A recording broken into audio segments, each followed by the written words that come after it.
If you want to connect your Apple AirPods to your Samsung Galaxy A26, it's quite easy to do. So first of all, open up your settings. Now you are to locate your connections. Here locate your Bluetooth and make sure that it's turned on. Also, you can turn it off and turn it back on just to make it fresher.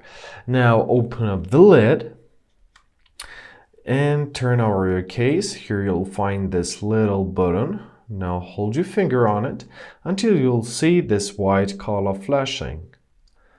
Release your finger and wait until your phone will locate your AirPods. If it's not locating them, simply press scan at the top right corner and here they are.